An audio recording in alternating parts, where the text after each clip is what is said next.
Imagine a tiny tribe struggling for survival amidst a crumbling empire surrounded by rivals far stronger and better equipped. Yet within just a century, this small group transformed into a force that would challenge the greatest powers of its time, ruling over 3 continents. But how did this meteoric rise happen? What secrets lay behind their strategies, and what mistakes by their enemies paved the way for their dominance? Let's dive into this fascinating story of ambition, strategy, and resilience.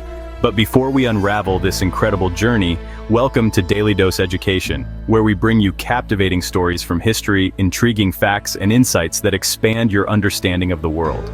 The Ottoman Empire was one of the world's longest-lasting and most dominant empires throughout history.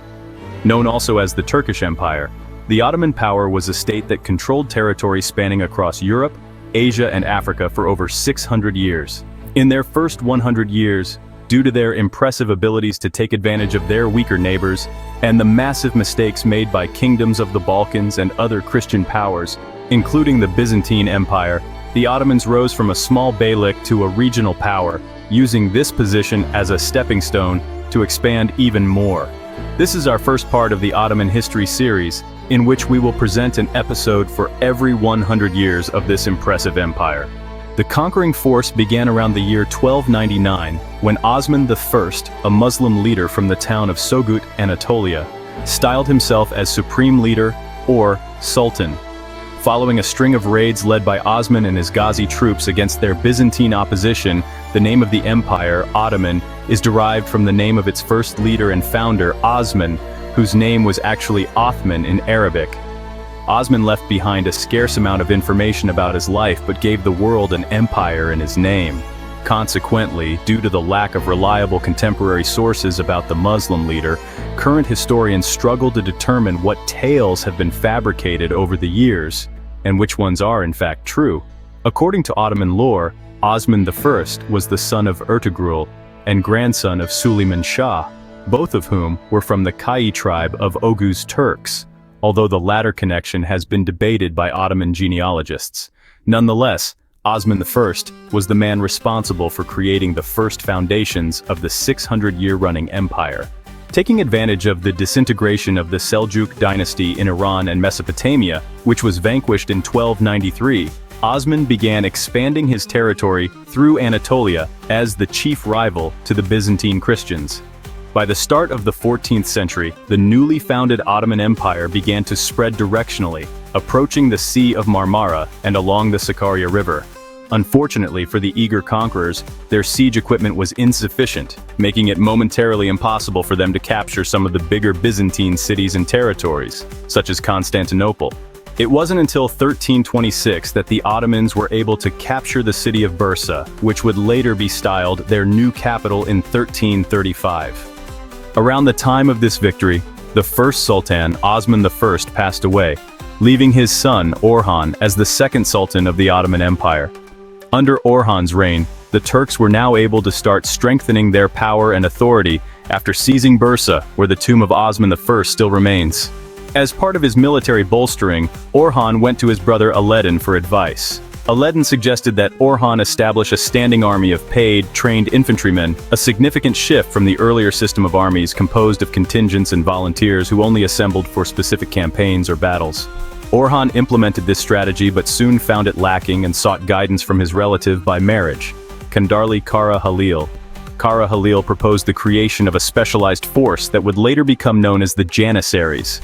This elite unit consisted of boys taken from Christian families in conquered territories who were converted to Islam and rigorously trained as loyal infantry soldiers and servants of the Sultan.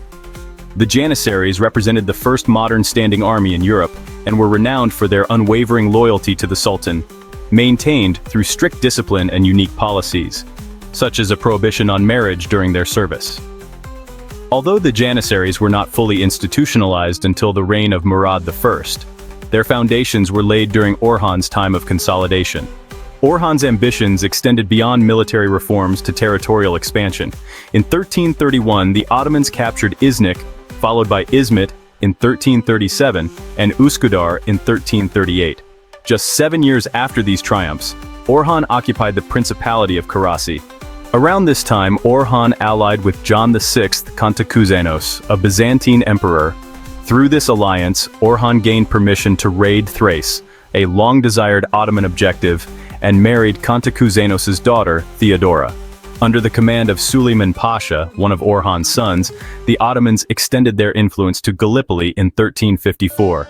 Despite efforts by Byzantine authorities to remove them peacefully, Ottoman raids in Gallipoli yielded immense wealth and resources, attracting countless Turks from Anatolia who were eager to join the empire.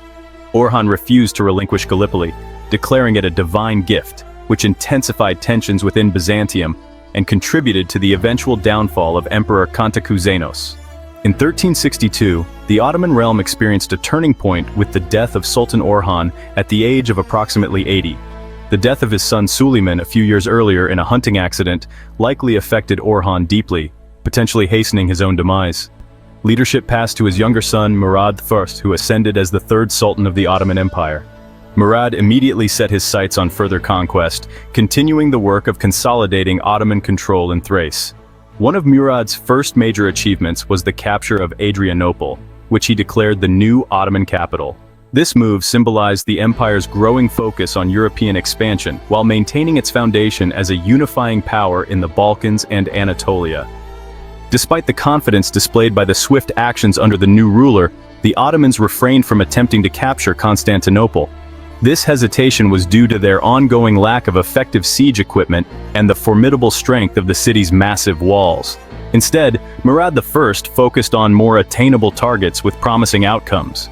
Over the next decade, the Ottomans captured a series of territories across the Balkans, often facing minimal resistance. Following the Battle of Maritsa, where they defeated their Christian adversaries near the Maritsa River, they even expanded into Macedonia. By 1382, Sultan Murad I continued to consolidate Ottoman dominance in the Balkans. He applied pressure on Bulgaria, convincing Emperor Ivan Shishman to submit as a vassal. This marked the beginning of a strategic policy where native rulers of conquered principalities retained their positions under the condition that they acknowledged the Sultan's authority and provided troops for the Ottoman military. However, Murad did not stop there. He pressed on to capture Sofia Pirot and Nice, paving the way for the next major triumph. This culminated in the conquest of Serbia after the legendary Battle of Kosovo in 1389. Both armies suffered devastating losses, with leaders from both sides perishing during the conflict. However, the Ottomans had reserves to call upon, securing a decisive victory and extending their influence over Serbian territories. After Sultan Murad I's death during the Battle of Kosovo, leadership transitioned to his son Bayazid I. Bayazid faced the immediate challenge of returning to Anatolia to address the instability caused by the aftermath of their Balkan campaigns. Along with efforts to restore order, Bayazid encountered rising threats from the Principality of Karaman, which had emerged from the remnants of the Seljuk Sultanate. Although Murad had taken preliminary steps to curb Karaman's power, Bayazid now faced the pressing need to address it directly. Initially, he negotiated peace with Karaman to prevent his Anatolian supporters from aligning with the rival principality. Afterward, he resumed his focus on expanding Ottoman influence, annexing territories such as Jermian Teke and Hamid. Bayazid's ambitions led him back to Europe, where he captured additional Bulgarian territories and eventually set his sights on the ultimate prize, Constantinople. In response, a coalition of European powers launched a crusade to repel the Ottomans. This culminated in the Battle of Nicopolis in 1396, where Bayezid's forces decisively defeated the Crusader army, which comprised Hungarian, German, French, and other European troops.